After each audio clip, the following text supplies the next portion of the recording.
तो फिजिक्स में last class क्या पढ़े थे? सर्कुलर यूनिफॉर्म सर्कुलर मोशन चल रहा था ना, और हमने ये भी देखा था कि यूनिफॉर्म सर्कुलर मोशन में हमारा स्पीड कांस्टेंट होता है, वेलोसिटी अलग अलग होता है। क्यों अलग अलग होता है? ड्यू टू डिफरेंट डायरेक्शंस, ये पढ़ा था। और लीनियर वेलोसिटी और सर्कुलर वेलोसिटी में रिलेशन भी देखा था, और सर्कुलर वेलोसिटी होता क्या है उसको समझा था। आज हम बात करेंगे एंगुलर एक्सेलरेशन की। किसकी? एंगुलर एक्सेलरेशन, उसके बाद सेंट्रीपिटल एक्सेलरेशन, उसके बाद लीनियर एक्सेलरेशन और एंगुलर एक्सेलरेशन, इनके बीच में क्या रिलेशन है।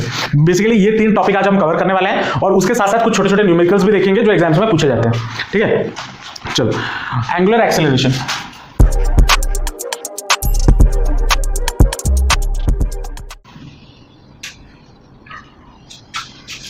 अब ये जो एंगुलर एक्सेलरेशन है इसको हम डिनोट करते हैं किससे? अल्फा से। किससे? अल्फा। ठीक है, जो एवरेज अल्फा बार, इसको इसका मतलब क्या है? Average angular acceleration. Linear acceleration में हमारा क्या होता था? उसका फॉर्मूला क्या होता था? वेलोसिटी अपॉन टाइम होता था ना। वैसे ही एंगुलर एक्सेलरेशन क्या होगा? वही average angular velocity by time. तो एवरेज एंगुलर वेलोसिटी मतलब average angular velocity by time, या टाइम इंटरवल हम बोल सकते हैं। ठीक है, ये होगा हमारा फॉर्मूला, ये है। अब इस जो एवरेज एंगुलर वेलोसिटी होता था वो क्या होता था? डेल्टा ओमेगा होता था या ओमेगा होता था। अब एवरेज एंगुलर वेलोसिटी, हम सिर्फ एवरेज एंगुलर वेलोसिटी तो नहीं बोल सकते। एक्सेलरेशन का मतलब होता था change in velocity by time ना। तो यहाँ पे भी हम लिखेंगे change in average angular velocity, change in average angular velocity upon time which is equal to delta omega by delta t. ठीक है, और इसको डिनोट करते हैं हम किससे? अल्फा से। वैसे ही हमारा इंस्टेंटेनियस एंगुलर वेलोसिटी कुछ होगा जिसमें लिमिट लगेगा, है ना। तो इंस्टेंटेनियस या अल्फा, इसको हम बोलते हैं instantaneous angular velocity, angular acceleration. That will be equal to क्या हो जाएगा? Limit delta t tends to 0 delta omega upon delta t which is equal to, हम इसको क्या बोल सकते हैं? D omega by d t, ये बोल सकते हैं। अब यहां पे हमें वेलोसिटी इक्वल टू क्या मिला था? जहां जो लीनियर वेलोसिटी इक्वल टू क्या मिला था? रिलेशन जब निकाले थे हम। ये तो हो गया आपका एंगुलर एक्सेलरेशन की बात। मैं बात कर रहा हूं अभी relationship between linear acceleration and angular acceleration. इनके बीच में क्या होगा? अब इसको करने के लिए हमारे पास हमने ये लीनियर वेलोसिटी और लीनियर एंगुलर वेलोसिटी के बीच में रिलेशन निकाला हुआ है ना। क्या निकाला हुआ है? देखो जरा, v equal to omega into r, ये निकाले हुए थे ना। v equal to omega into r, ये हमारा फॉर्मूला था लास्ट क्लास से। अब अगर मैं इस इक्वेशन को क्या करूं? डिफरेंशिएट कर दूं, डिफरेंशिएटिंग विथ रेस्पेक्ट टू किसका? Time, with respect to time. तो क्या बन जाएगा? D by d t of v equal to d by d t of omega into r, ये बनेगा या नहीं बनेगा? अब अगर हम यहाँ पे देखें, इसको मैं क्या लिख सकता हूँ? dv अपॉन dt लिख सकता हूँ। That will be equal to, यहाँ पे जो रेडियस है वो कांस्टेंट है, और मैंने ये बताया हुआ है जब हम डिफरेंशिएशन करते हैं तो constant term D by d T के बाहर आ जाता है, ये बताया हुआ था। तो r इंटू क्या बन जाएगा? D omega by d t, ये बनेगा या नहीं बनेगा? अब dv अपॉन dt हमारा क्या होता था? एक्सेलरेशन होता था। तो इसको मैं क्या लिख सकता हूँ? a equal to r into d omega by dt। हमने यहाँ से क्या निकाला? Angular acceleration which is equal to क्या है? अल्फा। लिख सकता हूँ या नहीं लिख सकता हूँ? तो एक्सेलरेशन इज इक्वल टू, या फिर linear acceleration is equal to r times of angular acceleration. और इसको अगर वेक्टर फॉर्म में लिखें तो a vector will be equal to, क्योंकि a एक्सेलरेशन का भी डायरेक्शन होता है। एक्सेलरेशन का डायरेक्शन क्या होता है मुझे ये बताओ पहले, पता है? भूल गए, इसी चैप्टर में पढ़ेंगे एक्सेलरेशन का डायरेक्शन क्या होता है। जब मैं डिस्प्लेसमेंट वगैरह पढ़ा रहा था, बताया था ना, इंस्टेंटेनियस एक्सेलरेशन यहाँ पे छोटे छोटे ग्राफ करके पास आता जाता था, बताया था ना। हाँ, तो एक्सेलरेशन का डायरेक्शन क्या होता है इसी चैप्टर में बताया था। भूल गए सर भूल गए, माफ कर दो, भूल गए। एक्सेलरेशन का डायरेक्शन वेलोसिटी से परपेंडिकुलर होता था। अगर याद हो तो कॉपी देख लेना, स्टेटमेंट लिखा हुआ है। एक्सेलरेशन का डायरेक्शन क्या? वेलोसिटी से परपेंडिकुलर, जिस डायरेक्शन में वेलोसिटी होगा, मान लो इस डायरेक्शन में वेलोसिटी है, तो एक्सेलरेशन का डायरेक्शन वेलोसिटी से हमेशा परपेंडिकुलर होगा। ये एक्सेलरेशन होता है, ये वेलोसिटी होती है। अगर देखना चाहो तो देख सकते हो कॉपी। सेंट्रीपिटल एक्सेलरेशन पढ़ेंगे ना, सेंट्रीपिटल एक्सीलरेशन। चलो मान लो एक पार्टिकल है जो एक सर्कुलर पाथ पे मूव कर रहा है, ठीक है, क्या है, एक पार्टिकल है जो सर्कुलर पाथ पे मूव कर रहा है जिसका रेडियस हो गया आपका r, ठीक है। मान लो पहले ये O पॉइंट है, मान लो पहले वो इस पॉइंट पे था P, और जब टाइम हमारा क्या हुआ करता था T, P पॉइंट पे था जब टाइम क्या हुआ करता था T, और उसका वेलोसिटी कितना होगा, मान लो ये वाला टेंजेंट v1 ये होगा after time delta T, after time delta T मतलब एक छोटे से टाइम के बाद वो मान लो इस पॉइंट पे पहुंचा Q पे, ठीक है, मतलब यहां से यहां तक आने में उसे टाइम लगा delta T, small time delta T, तो यहां से उसका वेलोसिटी ये हो गया v2 जब यहां पे पहुंचा, और यहां पे टाइम कितना होगा t प्लस डेल्टा टी, होगा या नहीं होगा, यहाँ पे t पे था, यहां से यहां जाने में डेल्टा टी लगा, तो यहां पे जब पहुंचेगा उसका टाइम कितना होगा t प्लस डेल्टा टी होगा। चलो हाँ, और यहां से यहां तक जो वो ट्रैवल किया डिस्प्लेसमेंट कितना होगा डेल्टा एस, ठीक है। अब ये भी आर है ये भी आर है, इनके बीच में मान लो एंगल हमारा कितना हो गया थीटा या डेल्टा थीटा मान लो, ठीक है, कितना हो गया डेल्टा थीटा। अब मैं क्या करता हूं, इसका जो ये P है और ये Q है, मैं एक एक्सटर्नल पॉइंट लेता हूं A, एक्सटर्नल पॉइंट लेता हूं A, ठीक है, मैं P को जो P वेक्टर है उसको यहां से उठा के यहां पे रखूंगा, या फिर इसको अगर ऐसे भी समझे, इसके पैरेलल में इधर एक वेक्टर बनाना है, पैरेलल एंड इक्वल, ठीक है, तो पैरेलल एंड इक्वल मैंने एक वेक्टर बनाया जो कि है क्या v1, ठीक है। अब इससे भी इस वेक्टर से पैरेलल में एक वेक्टर यहां पे ड्रॉ किया, ठीक है। अब ये जो वेक्टर है v2 वेक्टर, इससे भी मैं एक पैरेलल वेक्टर, इसी से पैरेलल वेक्टर लेकिन यहां से स्टार्ट करूंगा बनाना, ठीक है। तो मान लो ये एक वेक्टर हो गया, इसको थोड़ा छोटा बनाता हूं, ये हो गया आपका v2 वेक्टर, वाह। इस पॉइंट को मैं नाम देता हूं b और इस पॉइंट को नाम देता हूं मैं c, ठीक है। अब मैं इन दोनों को क्या करता हूं, बंद कर देता हूं बाय यूजिंग अनदर वेक्टर, इसको एक ट्रायंगल के फॉर्म में बंद कर देता हूं, ठीक है, ऐसे, ठीक है, कर सकता हूं। अब इसमें इस वेक्टर जो ये ट्रायंगल बना, इस पे अगर मैं वेक्टर लॉ ऑफ एडिशन डालूं, वेक्टर लॉ ऑफ एडिशन मतलब ट्रायंगल लॉ ऑफ एडिशन अगर मैं डालता हूं तो मुझे क्या मिलेगा, A B vector plus B C vector is equal to A C vector, ये मिलना चाहिए। ए बी वेक्टर हमारा क्या है v1 vector plus B C vector का वैल्यू हमें पता नहीं, तो B C vector equal to A C vector का वैल्यू कितना है v2 वेक्टर होगा, तो बी सी वेक्टर हमारा कितना हो जाएगा v2 vector minus v1 vector, ये बनेगा। और इस चीज को हम क्या बोल सकते हैं, इस चीज को हम बोल सकते हैं delta v, change in velocity. तो ये जो BC वेक्टर है इसको मैं क्या बोल सकता हूं, डेल्टा v वेक्टर, ये बोल सकता हूं या नहीं बोल सकता। अब मैं क्या करता हूं, ये जो PQ है ये क्या है, ये एक आर्क है, मैं इधर एक कॉर्ड ड्रॉ कर देता हूं, ठीक है। और हम ये यहां पे मानते हैं कि एज बिकॉज ये जो डेल्टा t है ये बहुत छोटा है, डेल्टा t बहुत छोटा है, तो ये जो PQ कॉर्ड है और PQ आर्क है दोनों का वैल्यू इक्वल है, उसमें बहुत जरा सा चेंजेस होगा, नहीं तो हम ये मान के चलते हैं ये दोनों इक्वल है, chord PQ is equal to arc PQ, ठीक है। तो ये ट्रायंगल बना, तो अगर हम कंपेयर करें in triangle POQ and triangle ABC,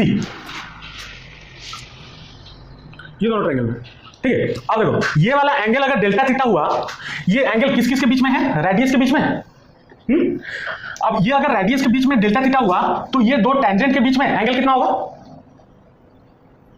अगर रेडियस के बीच में एंगल डेल्टा थीटा है, ठीक है, रेडियस कैसा है, ऐसा है, ये उसका टेंजेंट, ये इसका टेंजेंट, ये इसका टेंजेंट, ये इसका टेंजेंट, ये इसका टेंजेंट, इसके बीच में अगर एंगल डेल्टा थीटा हुआ और मैं इसको पीछे एक्सटेंड कर दूं, तो पीछे एक्सटेंड किया मतलब ये v, इसी को ही मैं लंबा किया पीछे, तो अगर ये डेल्टा, ये आपका एक टेंजेंट था, ये भी एक टेंजेंट है, तो ये अगर डेल्टा थीटा हुआ तो ये एंगल कितना होगा, डेल्टा थीटा होगा, क्योंकि ये वाला 90 है, ये वाला 90 है, ये क्वाड्रिलेटरल फॉर्म कर रहा है, अगर ये 90 ये 90 तो ऑपोजिट एंगल्स क्या होंगे, इक्वल होंगे, तो अगर ये डेल्टा थीटा हुआ ये भी डेल्टा थीटा होगा, तो अगर दो रेडियस के बीच में एंगल डेल्टा थीटा है, रेडियस मतलब ये दोनों इक्वल है, तो दो इक्वल वेक्टर के बीच में एंगल कितना होगा, डेल्टा थीटा होगा या नहीं होगा? तो इनके बीच में भी, दो वेक्टर के बीच में एंगल कितना हो गया? डेल्टा थीटा होगा या नहीं होगा? समझे? चलो अब आते हैं दोनों ट्रायंगल में। अगर मैं यहां पे इन दोनों ट्रायंगल में देखूं OP upon OQ, OP upon OQ, मुझे ये कितना मिलेगा? R बाय R 1 मिलेगा। ये कौन सा ट्रायंगल में किया? POQ में। ठीक है, अब इसमें अगर देखूं तो AB और AC, AB अपॉन AC, ये कितना होगा? ये भी V है, ये भी V है, दोनों इक्वल है, मैंने बोला इक्वल वेलोसिटी है, तो ये भी 1 हो जाएगा। तो ये दोनों OP by OQ is equal to AB by AC होगा। और angle QOP is equal to angle CAB equal to delta theta, ये होगा। तो इस कंडीशन से हमारा ये दोनों ट्रायंगल क्या हो गए? सिमिलर हो गए? सिमिलर हुए या नहीं हुए? देयरफॉर हम क्या लिखेंगे? Therefore triangle POQ is similar to triangle ABC, ये होगा।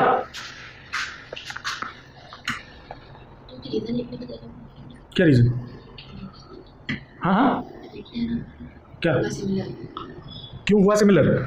साइड एंगल साइड, उतना इसमें ये मैथ थोड़ी कर रहे हो, लेकिन अगर लिखना भी चाहते हो तो लिख लेना by SS, side angle side. इतना तक समझे? अगर ये दोनों ट्रायंगल, मतलब ये वाला ट्रायंगल और ये वाला ट्रायंगल अगर सिमिलर है, ठीक है, अगर सिमिलर है तो PQ upon BC, PQ, hence हम क्या लिख सकते हैं? PQ upon BC, sorry, PQ upon OP is equal to BC upon AB, ये होना चाहिए। अगर दोनों ट्रायंगल सिमिलर है तो इनका ratio should be equal to इनका रेशियो, सिमिलर है ना, होना चाहिए। अब PQ का वैल्यू कितना है? डेल्टा S, OP कितना है? R रेडियस, AB कितना है? डेल्टा V, है ना, और AB कितना है? V है। V लिखो, V1 लिखो, कोई क्यों V क्यों लिख रहा हूं? क्योंकि V1 और V2 मैंने इक्वल लिया हुआ है, ठीक है, तो V लिख सकता हूं। अब डेल्टा V इक्वल टू कितना हो जाएगा? Delta S upon R into V, ये होगा। अब अगर मैं इस इक्वेशन को क्या करूं? डिफरेंशिएट कर दूं विद रेस्पेक्ट टू t, या फिर ऐसा डिफरेंशिएट नहीं करते हैं, dividing both equation divide by delta t both side, dividing delta t both sides. तो ये क्या हो जाएगा? Delta V upon delta t equal to delta S upon R into V by delta t, ये होगा। इसको मैं अगर थोड़ा सजा के लिखूं तो क्या मैं इसको V by R into delta S by delta t लिख सकता हूं? डेल्टा को एक साथ ले आया, कर सकता हूं या नहीं कर सकता हूं? कर सकता हूं। अब अगर मैं बोथ साइड लिमिट ले लूं, क्या ले लो? Limit, taking limit both side, taking limit delta t tends to 0 both sides, तो ये क्या बन जाएगा? Limit delta t tends to 0 delta V upon delta t equal to V by R constant है तो बाहर आ गया, तो limit delta t tends to 0 delta S upon delta t, ये होगा या नहीं होगा? होगा। अब limit delta t tends to 0 delta V upon delta t क्या होता है? Instantaneous acceleration. तो A is equal to V by R को V बाय R ही रखो, limit delta t tends to 0 of delta S by delta t, ये क्या होता है? इंस्टेंटेनियस वेलोसिटी होता है V, ये हो गया। तो A इक्वल टू हमारा कितना हो गया? V स्क्वायर अपॉन R, ये होगा। तो ये जो A है, ये कौन सा है? क्या A है? एक्सेलरेशन है, एक्सेलरेशन निकला। तो ये जो एक्सेलरेशन है, कौन सा एक्सेलरेशन है? Centripetal acceleration. जब ये घूम रहा है ना, तो जो एक्सेलरेशन अंदर की ओर गिर रहा है, और मैं ये अंदर की ओर क्यों गिर रहा है बोल रहा हूं? क्योंकि हमें पता है एक्सेलरेशन का डायरेक्शन क्या होता है? परपेंडिकुलर टू द वेलोसिटी, बताया था। तो अगर वेलोसिटी इस डायरेक्शन में, तो एक्सेलरेशन परपेंडिकुलर होगा इधर, ये ए, यहां पे भी ये, तो सारा एक्सेलरेशन कहां, किस की ओर जा रहा है? सेंटर की ओर। तो उस type, this type of acceleration या इस एक्सेलरेशन को हम बोलते हैं सेंट्रीपिटल एक्सेलरेशन, ठीक है। ये हमारा क्या है? Centripetal acceleration. समझे या नहीं समझे? समझे? लिख लो। और यहां पे एक पॉइंट लिख लेना लास्ट में, the direction of the centripetal acceleration, the direction of centripetal acceleration is perpendicular to velocity and towards the center. ठीक है, ये लिख लेना।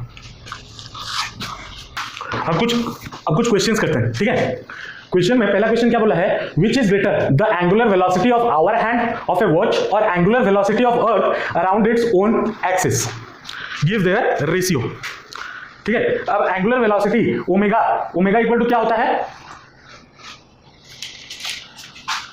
फॉर ये लिखते हैं आवर हैंड,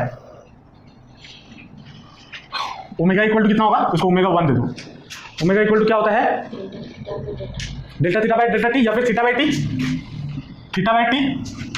ठीक है ना। अब एक आवर हैंड जब पूरा घूमता है, आवर हैंड मतलब कौन सा, छोटा वाला, जब पूरा घूमता है तो थीटा कितना कवर किया, 2 पाई कवर किया ना, तो 2 पाई और टाइम कितना हो जाएगा, 12 आवर्स होगा। कैसे समझ नहीं आया, मान लो 12 बजे आवर हैंड है, घूम के फिर 12 तक आया तो कितना आवर हुआ, 12 आवर हुआ, तो 12 आवर ये होगा। इसको अगर कन्वर्ट करें तो टाइम हमारा किस में, सेकंड में होना चाहिए ऐसा यूनिट, तो that will be equal to 2 pi divided by 12 into 60 ये होना चाहिए। That will be equal to कितना हो जाएगा, पाई बाय ये हो गया 6, मान लो 6, तो 6 3 जा 8, 6 6 है 36 इंटू 6 216, 36 इंटू 6 216 होगा ना, हाँ 216 रेडियन पर सेकेंड ये होगा। अब आते हैं क्या पूछा है, angular velocity of earth around its own axis, ठीक है। तो फॉर अर्थ तो ओमेगा 2 जिसको ले लेते हैं, that will B theta by T. जब वो अपने पूरे एक चक्कर काटता है, मतलब अपने ओन एक्सिस में घूमता है, एक रोटेशन में उसे वो कितना डिग्री घूमता है, 360 मतलब 2 पाई डिवाइडेड बाय एक चक्कर काटने के लिए उसे कितना टाइम लगता है, 24 घंटा, तो 24, तो कितना हो जाएगा, पाई बाय 12 इंटू 60 ये होगा 36 into 12, so 12 6 7 6 3 2 13 432.00 pi by 432.00 radian पर सेकेंड ये होगा। तो एंगुलर वेलोसिटी किसका ज्यादा होगा, अर्थ का। कैसे, आवर हैंड का होगा ना, डिनोमिनेटर में छोटा है तो वो बड़ा होगा, नहीं समझे, 1/10 बड़ा होता है या 1/20 बड़ा होता है, 1/10 ना, तो डिनोमिनेटर में छोटा वैल्यू कौन सा, ये वाला, तो omega 1 is greater than omega 2 ये होगा। और क्या बोला है, गिव देयर रेशियो, तो उनका रेशियो अगर दे तो ओमेगा 1 बाय ओमेगा 2 कितना हो जाएगा, omega 1 is to omega 2, that will be pi by 21600, या फिर इसको ही कर दो ना डिवाइड, तो ये कट गया, ये कट गया, ये 24 होगा, ये सॉरी 12, तो ये हो गया 1, ये हो गया 2:1 होगा, तो 2:1 ये होगा उसका रेशियो, हो गया। नेक्स्ट क्वेश्चन पे चलते हैं। नेक्स्ट क्वेश्चन क्या बोला है, find the magnitude of the centripetal acceleration of a particle on the tip of a fan blade 0.30 metre in diameter rotating at 1200 revolution per minute, ठीक है। अब ये दोनों हमें क्या गिवन है, हमें गिवन है 0.30 मीटर जो कि डायमीटर है, उसको हम रेडियस में कन्वर्ट करेंगे, तो रेडियस कितना हो जाएगा 0.15 मीटर ये होगा, है ना।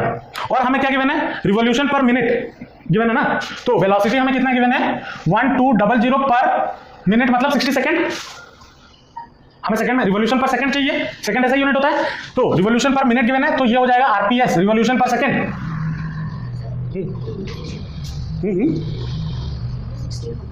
कैसे, रिवॉल्यूशन पर मिनट का मतलब क्या होता है, 1200 रिवॉल्यूशन पर मिनट ना, एक मिनट में, तो डिनोमिनेटर में सेकंड मल्टीप्लाई होगा, 60 मल्टीप्लाई होगा या न्यूमरेटर में, हाँ कैसे, इस मिनट को 60 में कन्वर्ट कर रहे हो ना, इसका मतलब क्या है, एक मिनट में 1200 रिवॉल्यूशन कर रहा है ना, तो 1200 रिवॉल्यूशन पर मिनट, 1 मिनट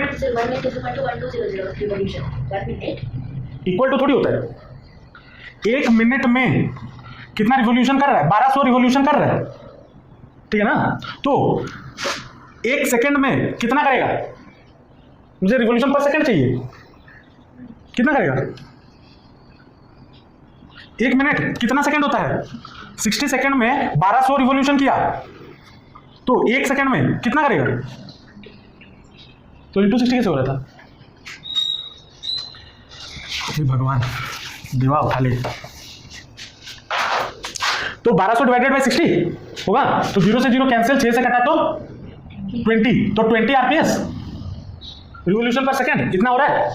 और हमें पूछा है सेंट्रीपिटल एक्सेलरेशन, सेंट्रीपिटल एक्सेलरेशन का फॉर्मूला क्या होता है, a is equal to v square upon r, ये होता है v कितना है 20 रिवोल्यूशन पर सेकेंड, तो कितना हो जाएगा 400 बाय 0.15। अच्छा यहां पे ये देखो, तुम्हें वहां पे एक्सेलरेशन बताना भूल गया, वहां पे लिख लेना, ये जो वेलोसिटी है मिला, ये तो हमारा लीनियर वेलोसिटी के फॉर्म में मिला ना, और जो एक्सेलरेशन होगा वो तो एंगुलर वेलोसिटी के फॉर्म में होगा, तो दोनों में डिफरेंस तो होगा या नहीं होगा। तो हमें क्या पता है v इक्वल टू क्या होता है आर ओमेगा, ये हमने रिलेशन में पढ़ा था या नहीं पढ़ा था, v equal to r omega, तो ओमेगा सॉरी, तो वहां पे हमारा क्या निकला था, a equal to v square upon r, ये निकला था। तो v की जगह पे मैं क्या डाल सकता हूं, आर स्क्वायर ओमेगा स्क्वायर, वहां पे लिखना, कहां पे एक्सेलरेशन में, उसके नीचे जहां पे मैं डायरेक्शन के ऊपर लिखना, एंगुलर सेंटीमीटर कहां लिखे, इधर लिखो साइड में। तो acceleration will be equal to कितना हो जाएगा, r square omega square divided by r, ये होगा। तो आर गेट्स कैंसिल्ड, तो एक्सेलरेशन इक्वल टू क्या हो गया, आर ओमेगा स्क्वायर, ये होगा।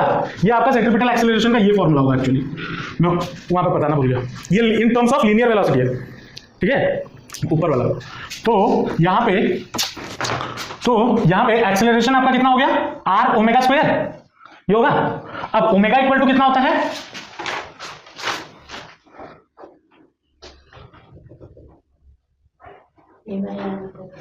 ओमेगा इक्वल टू फॉर्मूला देखो कितना होता है, v by r. Omega equal to कितना होता है,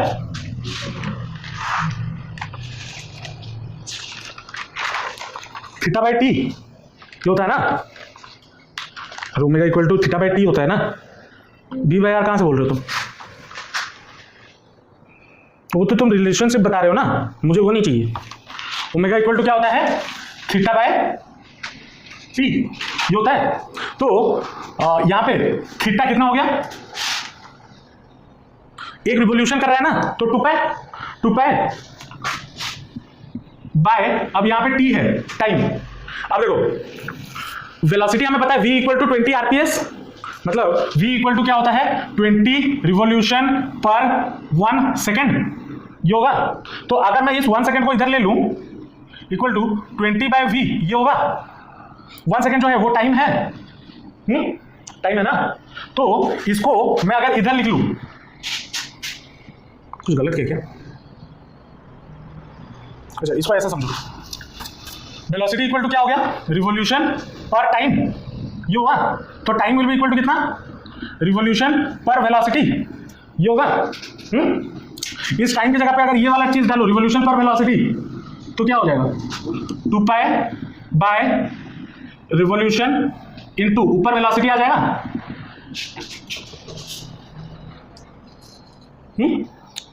होगा। अब देखो 20 रिवोल्यूशन पर सेकेंड ये होता था, ये वेलोसिटी है आपका v, निकला यहां से, तो 2 पाई इंटू वेलोसिटी की जगह पे 20 हम ये डाल सकते हैं, डिवाइडेड बाय पर रिवोल्यूशन, ये पर रिवोल्यूशन होता है मतलब 1, वेलोसिटी रिवोल्यूशन पर मिनट, पर टाइम, पर सेकंड छोड़ो, पर टाइम, हाँ रिवोल्यूशन 1200 नहीं है, तो वेलोसिटी उसका इतना है रिवोल्यूशन पर मिनट, उसको मैंने कन्वर्ट किया v को, समझ रहे हो या नहीं समझ रहे हो, समझ रहे हो। तो 2 पाई बाय 20 बाय 1 ये होगा, तो that will be equal to कितना हो जाएगा 40 पाई, ये होगा। ये हमें क्या मिला, ओमेगा का वैल्यू मिला, तो अब आते हैं एक्सेलरेशन पे। ए विल बी इक्वल टू कितना, आर कितना है 0.15 इंटू 40 पाई का स्क्वायर, ये होगा। इसको सॉल्व करो, कितना हो रहा है देखते हैं। पाई का वैल्यू कितना होता है 3.414, 3.14 तो आपको ये वाला आंसर मिलेगा 2366.06 ये लगभग मीटर पर सेकंड स्क्वायर, ये आपका आंसर है। अब आते हैं लास्ट क्वेश्चन पे, क्या बोला है, an insect is trapped in a circular groove of radius 12 centimetre. तो रेडियस यहाँ पे आपको कितना गिवन है 12 सेंटीमीटर, इसको मीटर में कन्वर्ट करेंगे तो सेंटीमीटर में रख रहे डेसिमल लाएंगे तो फिर ये moves along the groove steadily and complete 7 revolution in 100 second, ये बोला है। तो मतलब वेलोसिटी इसका कितना हो गया 7 रिवोल्यूशन पर 100 सेकेंड, कितना 7/100 आरपीएस, ये होगा। तो क्वेश्चन में पूछा क्या है, व्हाट इज, हाँ रिवोल्यूशन पर सेकेंड, हाँ आरपीएस नहीं लिख सकते। सब वेलोसिटी आपको गिवन है 7/100, ये गिवन है।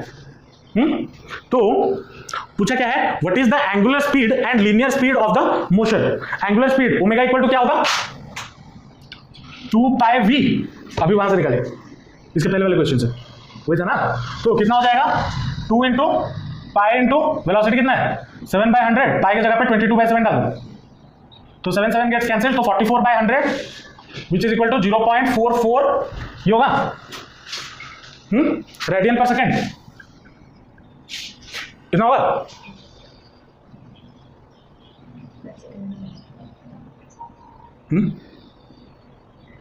वेलोसिटी का यूनिट क्या होता है, वेलोसिटी का यूनिट यहां पे कितना होगा, ये तो 7 है बाय 100 है, तो सेकंड नीचे पे आया है ना, तो सेकंड यहां पे भी नीचे आएगा क्योंकि 2π रेडियन होता है, तो बाय सेकंड।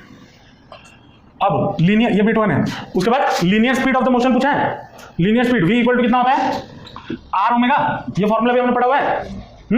तो r इक्वल टू कितना है 12 और ओमेगा कितना होगा 0.44, कितना होगा, इसको सॉल्व करने पे आपको कितना मिलेगा 5.28 इतना मिलेगा, और ये कितना है सेंटीमीटर पर सेकेंड, ये आएगा।